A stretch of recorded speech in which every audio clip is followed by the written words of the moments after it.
It all starts with a spark, like this thought or this vision in your head that gives you these ideas and these visions of who you want to be.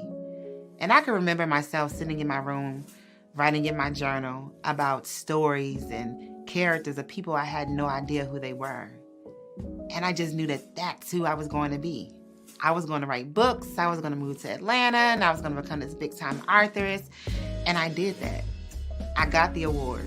I got the bestsellers list.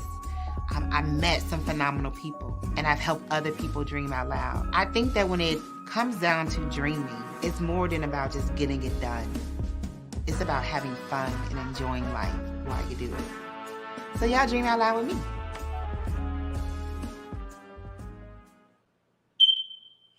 Hello, everyone. This is Brittany Miller, and thank you for joining us back again with a conversation on AAMBC Inc. with authors. Today, we have the pleasure of speaking with Charron Monaye. She is amazing. She's a multi-published author, and we're going to hear today about what she has to offer, what she has going on currently, and more about her current children's book out entitled Imagine Life Without African American Inventors. So welcome, Charron, and thank you so much. Appreciate you for joining us. No problem. Thank you so much for having me. It's been a pleasure. Third time, Mr. Charm. Yes, absolutely. Absolutely. 100%. We're excited. You know, you have a story to be told as well as the stories that you tell. So that's awesome. Tell us a little bit about you, who you are, and kind of where you got your start in writing. Actually, I got my start as a young little girl in the streets of Philadelphia. Um, Back in as a kid, when you couldn't talk, you couldn't express yourself, you couldn't say that, you had to mind this. So instead of me, talking too much, I just became a writer. And my writing started in the form of poetry, and then poetry went to stanzas, and then stanzas into sentences, and you name it, I've written it. I love that. So this is really an early developed passion and talent and skill that you had. Would you say that it was something that was like an outlet for you and just a release per se, where you kind of embrace that voice? Yes, it definitely was an outlet. It definitely was therapy. It was definitely how I communicated myself. I remember when I used to get in trouble or get on punishment, I would stop talking completely. And my mom would give me a book, a composition book, and be like, stand here and write it down, and you're not leaving until you write down what's wrong with you. Yes, yes, mom. One time for mom. I know that's right. Absolutely. I understand, and I too am a Philly native, so I totally understand the city. I know what that comes with. That's a whole survival beast in and of its own. No matter where you're from out there, you know what I mean. So I definitely can attest to that. So tell us a little bit about when it became a professional thing. When did you publish your first book, and what was that process like? My first published book as a author, because a lot of my poetry, I would submit my work, or my parents would encourage me to submit my poetry.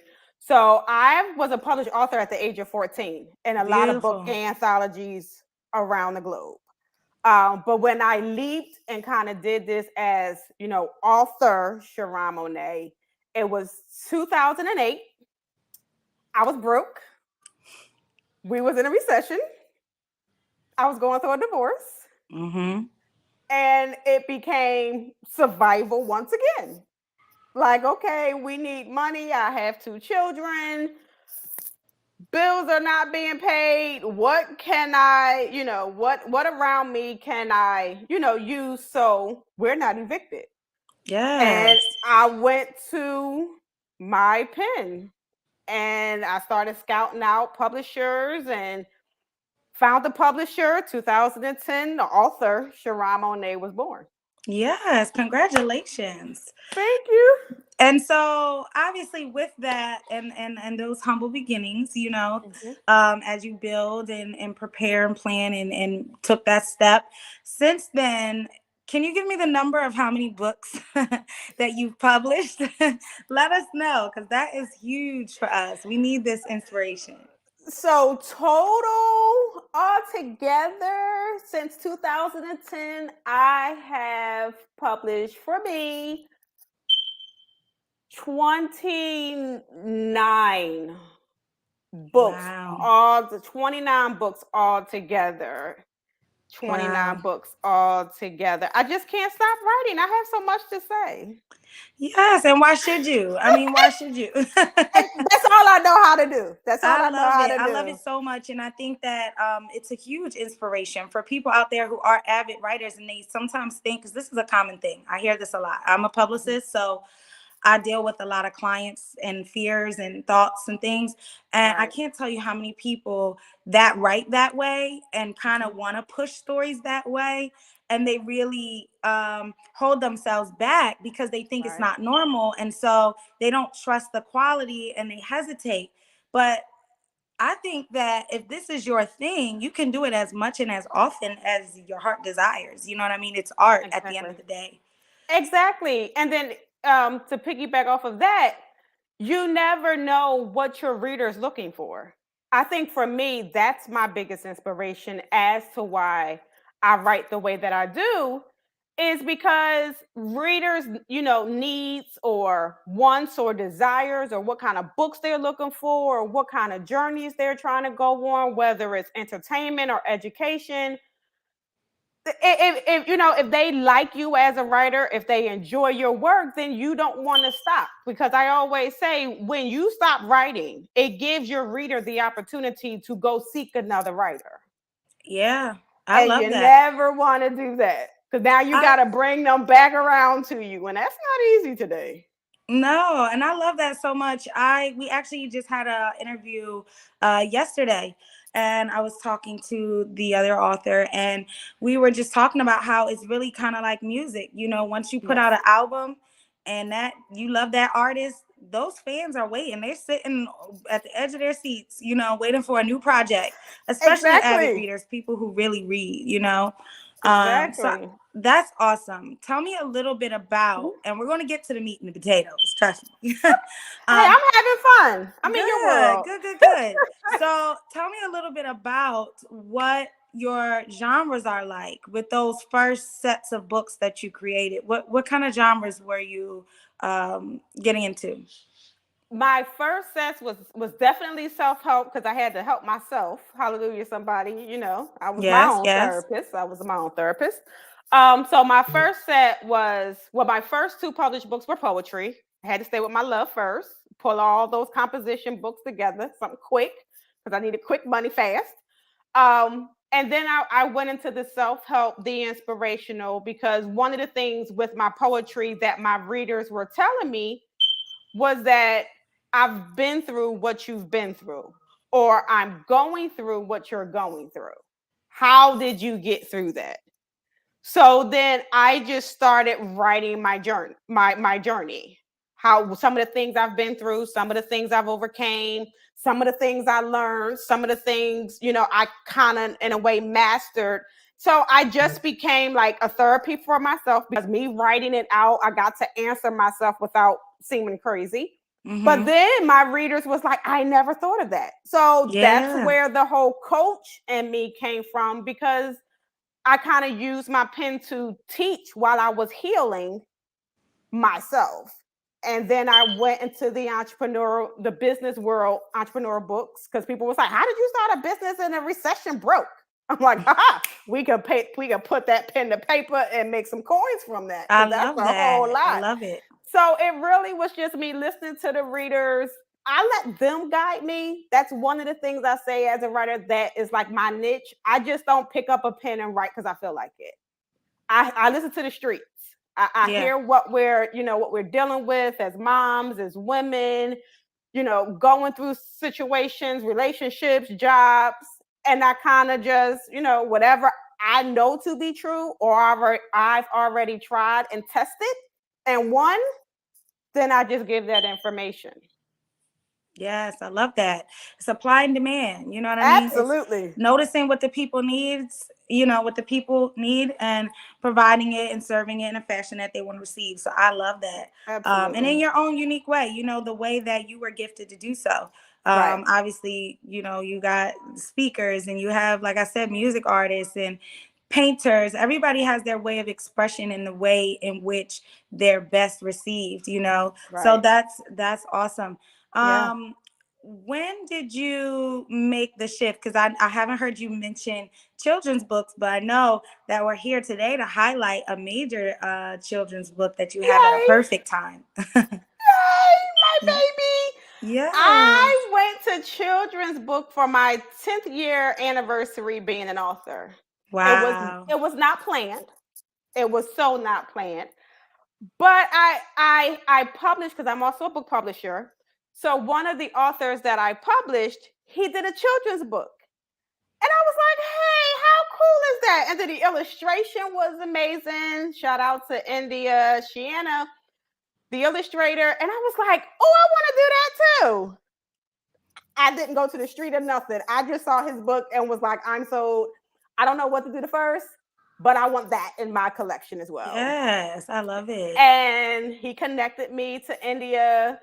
I had my mom, who is now a retired school teacher. I was like, Mom, I think I want to write children's books. How do I write them? She's like, well, one, they're not wordy. Two, they're not a novel.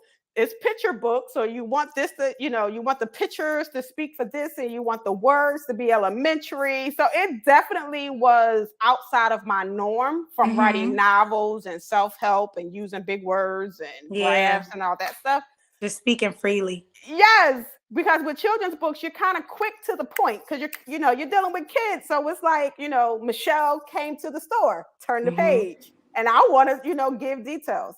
But it truly has. I always tell people now, I found my niche. I don't think I probably will ever write another novel again.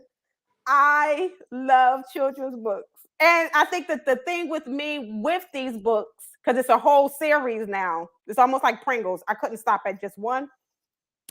But with these books, Michelle is the child side of me, because that's my real middle name. Monaye is not my real name. That's my pen name. Got it. I made Michelle from my middle name. And now it's like I'm telling my journey and everything that I like, but now from a kid's perspective. Brittany is so amazing. I know it is. And I knew, let me tell you something. I knew it was going to get here. Because when you started talking about your passion for writing adult books, it was rooted in the readers and how they feel about your work and how it affects them in their lives. So I already know what that does for you with children, because they, first of all, they're so unbiased and they're so much like a sponge and they get so excited to learn. So I'm going to mention the title of your book again. Imagine Life Without African American Inventors. Yes, I love it. It's so beautiful. Yes.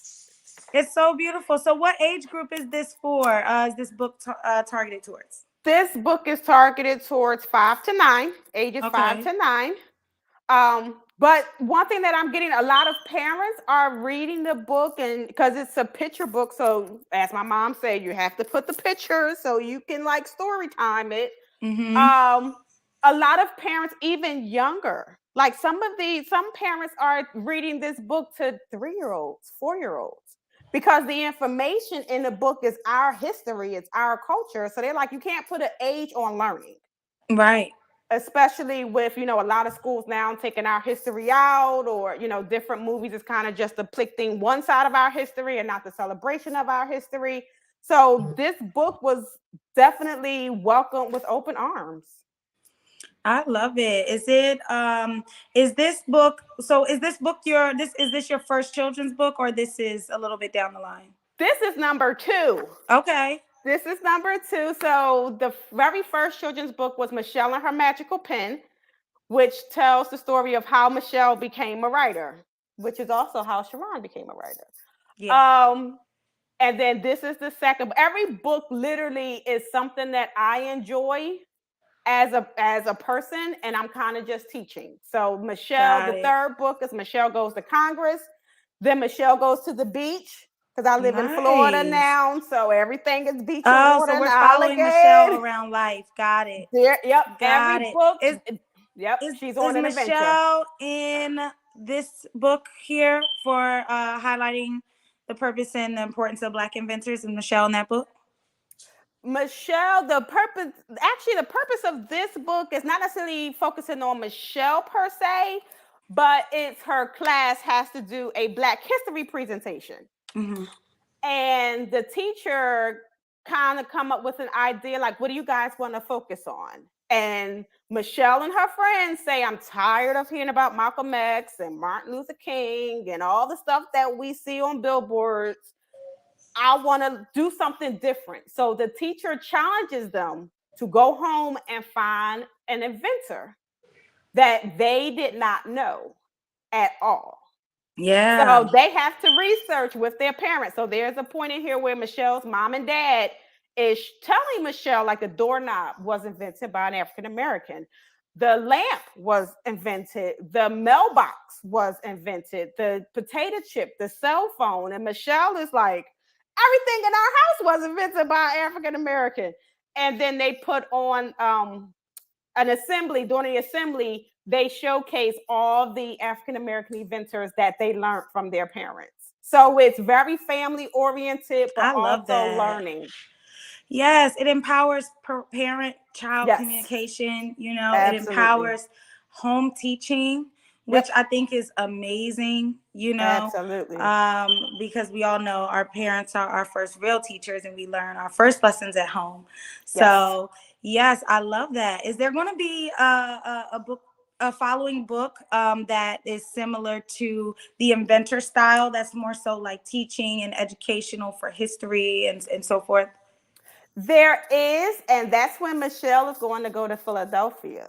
Yes. I had to throw that in there because Michelle is going to learn the birthplace of America. So she's going to go to Independence Mall. She's going to go to the Garf House. She's going to go to the Liberty Bell. She's going to go to where our precious nation and first city hall and capitol was before it moved to DC. So yes, she's going to learn about America and Philadelphia. So I can't wait. I can't wait. Please let me know. And she's going to get a cheesesteak along the way. And water ice. And water ice, yes. And pretzel. Let's just put the whole menu out there. Absolutely. Yeah.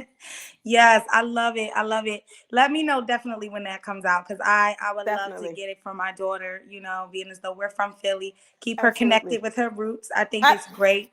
Okay, now. I can foresee more states.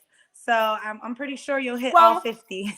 Yeah, exactly. Because right now in the series, Michelle already went to Paris. So we have a history lesson on Paris and some of their historical sites, and she learns how to speak French.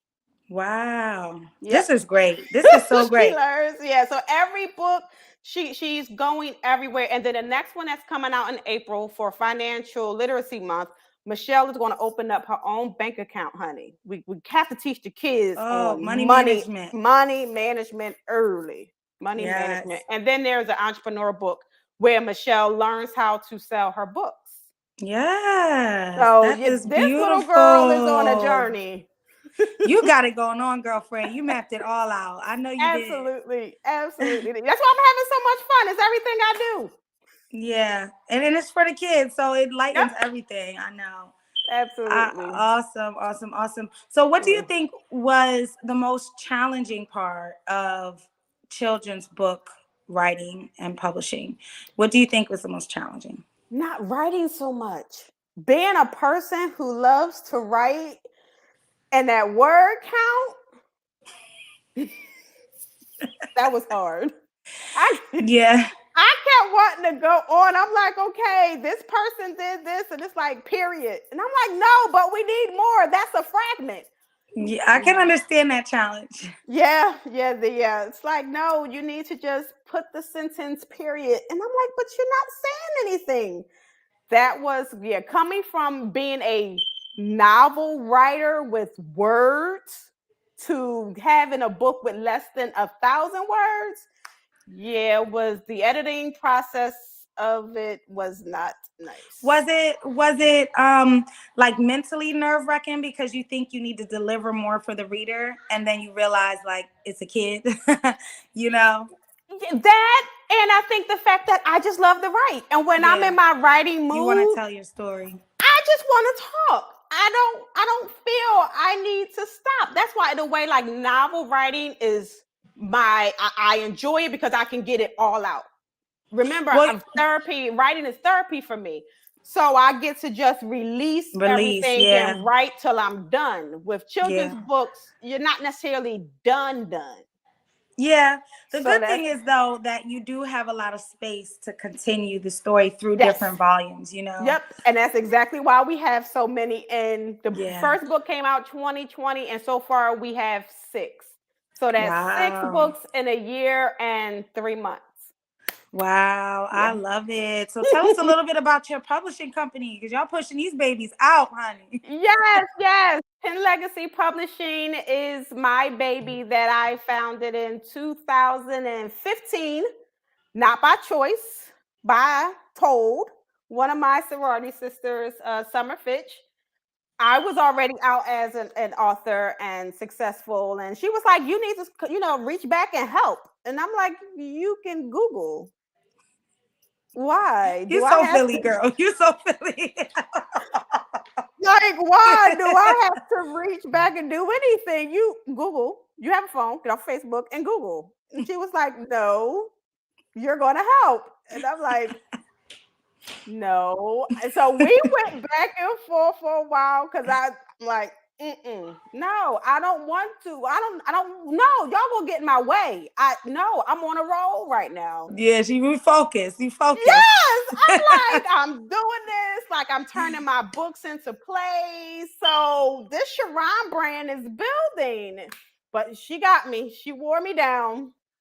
I released her book. I released my 3rd book under my publishing company, Love the Real You, and then I released her book in June of 2015. So mine was in May because I was like, okay, let me try me first. So you don't blast me on Facebook that I messed your stuff up. So let me try. I know that's right. And then we'll do yours. And then I did hers. And then a fraternity brother, Austin, he was like, "Hey, I'm next." And I'm like, "See, this is why I said." You knew it was coming. You knew it was coming. A whole new supply and demand. A whole new one. I knew it was coming. It's like, can you give us that success? Can you get? I'm like, Google. Y'all are but I love that you made it work for you. You know what I mean? I love and that. I did. Well, it's like, okay, if I'm not going to take me away from my work, then we're going to make it work too. Absolutely. It has to be about me too.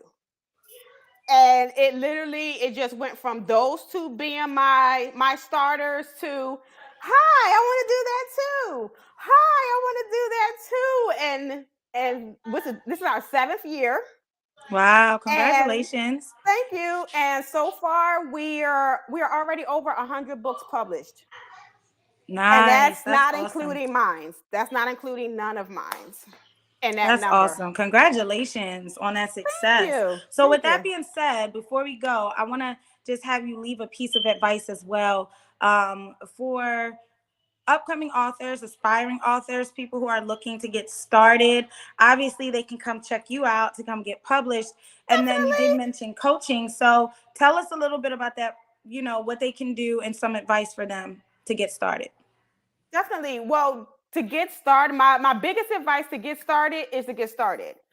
A lot of people don't start either out of fear or I don't know where to start or I don't know where to begin. I tell people, just get a book and start writing.